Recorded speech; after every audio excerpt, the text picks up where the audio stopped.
Tonight, weekend extremes, the heat searing, wildfires explosive. Hundreds of fires tearing across the West and Canada, out of control. Thousands evacuated as flames race towards homes. That fire came so fast and furious. I'm Gwen Baumgartner in Los Angeles. With the expanding danger, the wildfires proving not just destructive, but deadly. Temperature records melting, the heat spreading. Also tonight, deadly capsize. I'm Michael George in New York City. A 5-month-old baby is among 2 dead after a boat with over a dozen people overturns near the Statue of Liberty, while the boat's operator now faces charges. Iran demands the U.S. pay up to reopen the Strait of Hormuz. But the cost of filling up falling. I'm Torian Small in Somerville, New Jersey. New reports out this week on inflation and retail sales will test the resilience of the economy and the prices you pay beyond the pump. No winner. The Powerball jackpot powering up. Remembering Don Nelson, Hall of Fame coach and Celtics champ. All that plus a second chance that comes with 4 legs. The scoop on a prison program changing lives on both sides of the leash. We've made horrible mistakes, but we're redeemable. This is the CBS Weekend News from New York with Jerika Duncan. Good evening. Jerika is off. I'm Tom Hansen. Thank you so much for joining us on this Sunday. Tonight, nearly 100 large wildfires are straining firefighting resources nationwide. More than 30,000 personnel, some 1,800 engines, and more than 220 helicopters are deployed in the fight against the flames. The big fires right now raging in the West. The fire danger exploding this weekend in Western Canada. One official describing the inferno as a bomb going off. And CBS's Gwen Baumgartner is in Los Angeles tracking it all, and she leads us off tonight. Gwen, good evening to you. Good evening, Tom. Hot, dry conditions like this are gripping much of the West, and that's extending all the way into British Columbia, where these conditions, coupled with high erratic winds, are fueling dangerous wildfires. In Summerland, British Columbia, 20,000 residents raced to evacuate under red fiery skies as the explosive Bald Range fire took hold of homes along this mountainside. I don't know whether my house is gone or still there or not, but that fire came so fast and furious. Officials liken the devastation to a bomb going off, quickly declaring a state of emergency. More than 100 active wildfires are underway in the province of British Columbia, with half classified as out of control and more evacuations expected. Some people became trapped as conditions changed very quickly and needed to be rescued. It remains a very dynamic and threatening situation. Across the border, residents in Spokane, Washington know those threats firsthand after a series of devastating wildfires torched more than 900 homes. While crews continue to make progress, hotspots remain a concern in Spokane. Late today, authorities allowed some residents to return home, or rather, to what's left. I know I feel kind of more emotional just at seeing it. It didn't seem like it could be real, and it is real. Throughout the Pacific Northwest, severe drought is fueling more than 40 uncontained fires. You couple that with the red flag weather and fire danger weather, and you get that explosive fire growth, that explosive fire behavior. And in Utah, these were the conditions 2 pilots faced in a deadly helicopter crash as they were fighting the Wide Mouth 2 fire. The firefight continues.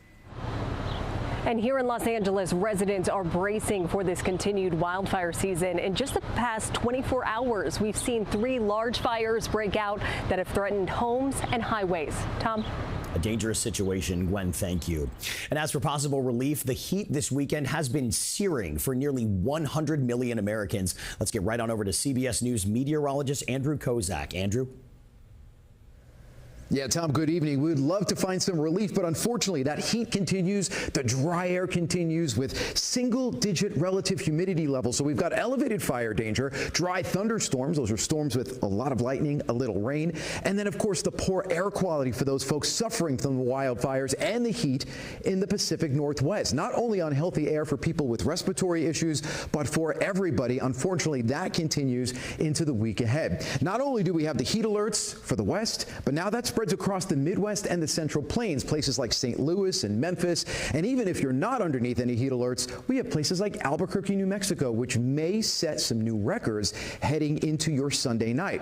We also are watching thunderstorms. Chicago, as we speak, dealing with some severe weather. Tomorrow, that starts to shift a little further east for places like Indianapolis and eventually over toward places like Pennsylvania and the Ohio Valley. And finally tonight, let's talk about Saharan dust. You may remember back in June of 2020, we called it the Godzilla plume. Well, this continues. Sahara dust moving in from Africa. Those are collapsing thunderstorms, and that will move across the Caribbean and reduce visibility in places like Florida for the week ahead. Tom? All right, Andrew Kozak for us tonight. Andrew, thank you. And tonight, the captain of a boat that overturned in New York Harbor has been charged with reckless endangerment. It happened last night near the Statue of Liberty with deadly consequences. And CBS's Michael George is in Lower Manhattan with the new details. So, Michael, what are you learning? Well, Tom, good evening. That boat overturned here in New York Harbor. 12 people were saved, but 2 people did die, a mother and her 5-month-old daughter. Now the operator of that boat is facing several charges. Authorities say it happened around 10:30 p.m. Saturday night. 14 people were reportedly on board that 22-foot boat when it capsized. Rescue boats from the Coast Guard, fire and police departments, and a helicopter were all deployed. A passing tour boat helped most of the victims out of the water. All 14 people on board were found, but a 27-year-old woman and her 5-month-old daughter were pronounced dead at a hospital. Today, the NYPD arrested 46-year-old Manuel Hernandez and charged him with 13 counts of reckless endangerment. The Coast Guard says he's the operator of that boat, and they're investigating whether this was an illegal charter, which is a for-hire boat without proper credentials or safety equipment. These unvetted excursions pose a direct and a severe hazard to paying passengers in the safety of our waterways. And the mother who died has been identified as Sarah Sanchez. As for the survivors, all 12 are said to be in stable condition. Tom? Michael George, thank you for that. And tonight, Iran's Revolutionary Guard insists that the Strait of Hormuz will remain closed until the United States complies with a list of demands, including paying for war damage. It's the latest in a series of mixed messages from the regime as it asserts control over the critical waterway. And CBS's Imtiaz Tayyab at our London bureau has the latest. So, Imtiaz, good evening.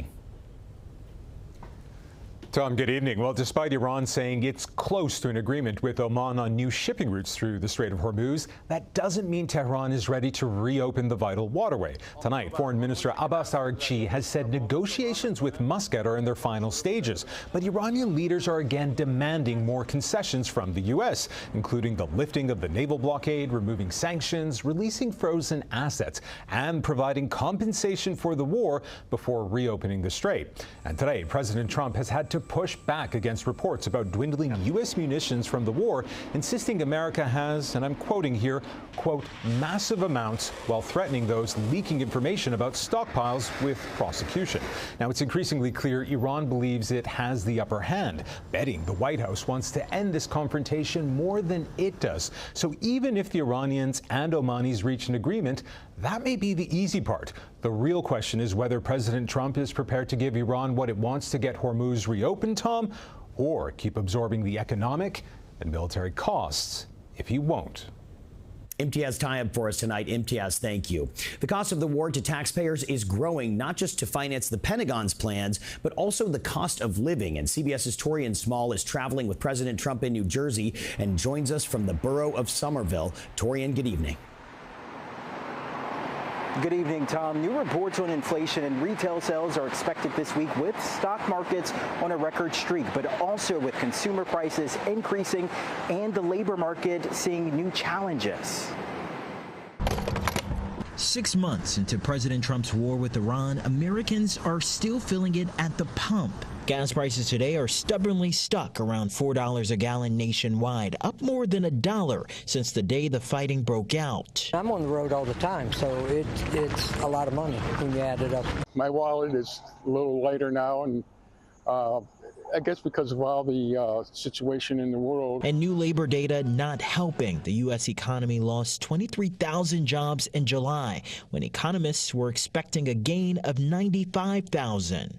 The White House has brushed off any concerns of a slump, but even the president's economic advisor acknowledged the hardship for Americans. The grocery prices are still high, and we've still got a lot of work to do. The president sounded confident in an interview with Punch Bowl Friday when it came to oil costs in Iran. They'll only go down, or if we make a deal, they want to make a deal. It'll only go up if we have to do another hit. We're on the cusp of seeing the highest gas prices this late in the year that we've ever seen before. Experts aren't so sure. Even if one problem becomes solved with the Strait, we still have another major issue, and that is a loss of refining capacity in Russia. While corporations saw stronger than expected profits in the second quarter, the Trump administration also confirmed it's paid out more than $120 billion in tariff refunds. Tom? Torian, thank you.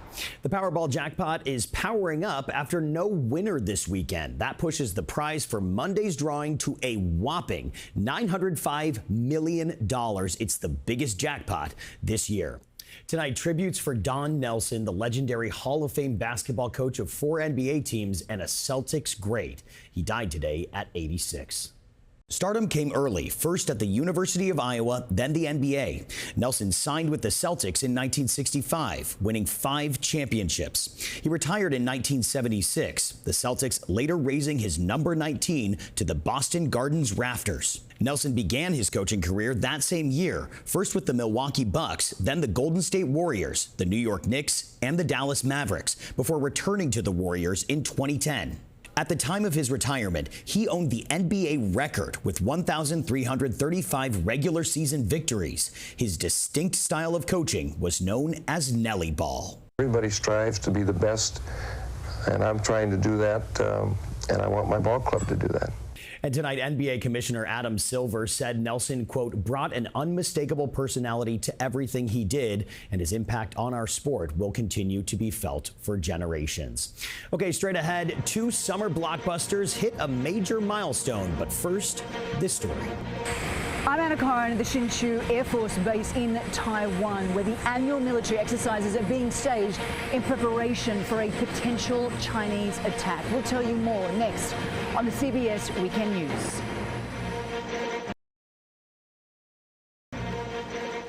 Taiwan is engaged in 10 days of war games, preparing the country for a potential invasion. The drills focus on one critical concern: China, which claims the territory of 23 million people as its own and has threatened to seize it by force. And CBS's Anna Coren is there for us tonight with new details on its defense plans. Anna, what can you tell us? Tom, these military exercises are more important than ever as China increases pressure with more aggressive behavior towards the island. It also comes at a time when Taiwan is questioning President Trump's support and whether the U.S. would actually come to Taiwan's defense if China was to attack. Playing out in one of the world's most dangerous flashpoints, Taiwan's military preparing for the island's nightmare scenario. Sirens have just gone off as if Taiwan has just been attacked. The pilots have been activated and they're now racing to scramble the fighter jets behind us as quickly as possible. This is part of Hanguang, Taiwan's annual military exercises. Active units and reservists mobilised on how they would react to an invasion from an increasingly aggressive neighbour roughly 100 miles away. China claims Taiwan, a self-governing democracy of 23 million people, as its own territory. And Chinese President Xi Jinping has not ruled out taking it by force. The media offered a rare insight into the military's full-throttled response. These exercises are happening all over the island. We've been in the north at an Air Force base. We're now heading south. At Zuoying Naval Station, positioned close to the southern tip of the island, Taiwan's President Lai Ching-te arrived to observe drills on the Taiwan Strait, a narrow strip of water separating the island from the Chinese mainland. Suicide drones flew overhead, while assault vessels and missile boats sat offshore, simulating a response to an amphibious assault. But the war games weren't restricted to the sea and skies. Urban warfare, a top priority for Taiwan's forces. It's just gone 2 o'clock in the morning and these military exercises are now happening in downtown Taipei. the military is covering and protecting every inch of this island. A huge comfort for the Taiwanese who cherish their freedom.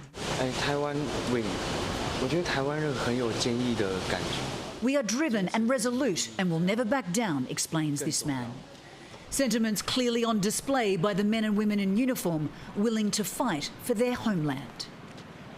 Now, that $14 billion arms package is yet to be approved by President Trump, and that's unlikely to happen until after September, when President Xi is due in Washington. Tom. All right, Anna Corin for us tonight. Anna, thank you. Still ahead on the CBS Weekend News, not war games, but real competition. Start your engines for lawn mower racing.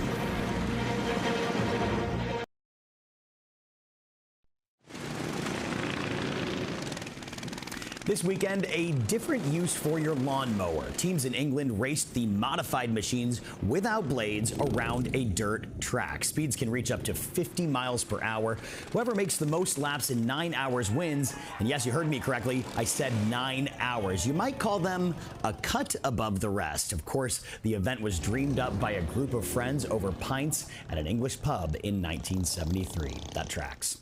All right, over to the sea now, where Italian divers this weekend discovered an ancient prize off the coast of Sicily. This Roman shipwreck was first spotted by an underwater fisherman about 150 feet down. Officials say the ship is likely about 2,100 years old. The vessel was carrying hundreds of well-preserved clay jars used to transport wine at the time. And tonight, no sign of a final act in Hollywood's blockbuster boom. Ticket sales for this week's top 2 movies both passed $1 billion globally this weekend. Spider-Man: Brand New Day hit nearly $1.7 billion in just 10 days, and The Odyssey is at $1.1 billion after its 4th weekend. Okay, next on the CBS Weekend News, the dog trainers getting their own lessons in life. But first, a look back at this day in history.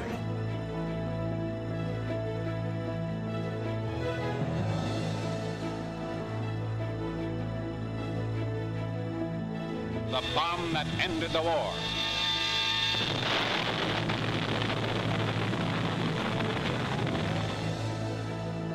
Truth is the glue which holds governments and civilizations together, President Ford said as he took office today.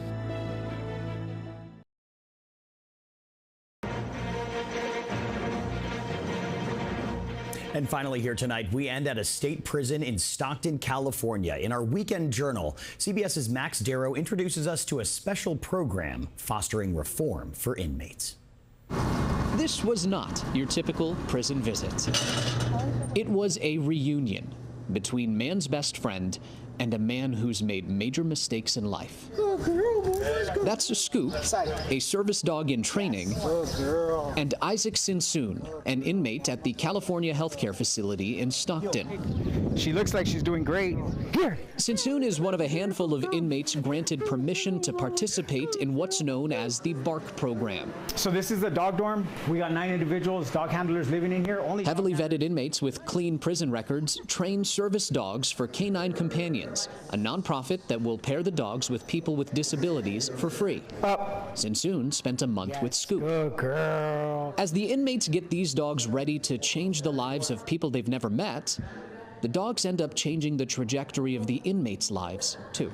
Every incarcerated person that's been through this program has paroled, and none of them have come back. Scoop, yeah, this is an opportunity for me to give back to the community that I took from. Sinsoon is about 10 years into a 25 to life sentence for murder. He won't be eligible for parole for almost 7 years. We've made horrible mistakes, but we're redeemable. I lost myself to my gang lifestyle, to my criminal thinking. So when I started to be able to understand that I could actually give back and be selfless, I found myself again. I found my humanity. Thanks to dogs like Scoop. I understood what compassion, empathy, responsibility, accountability really meant. Training that goes 2 ways in an unexpected place, with positive outcomes within and beyond the prison walls. Max Darrow, CBS News, Stockton, California. Such an incredible program, Max. Thank you for that. And that's the CBS Weekend News for this Sunday. I'm Tom Hansen in New York. Good night.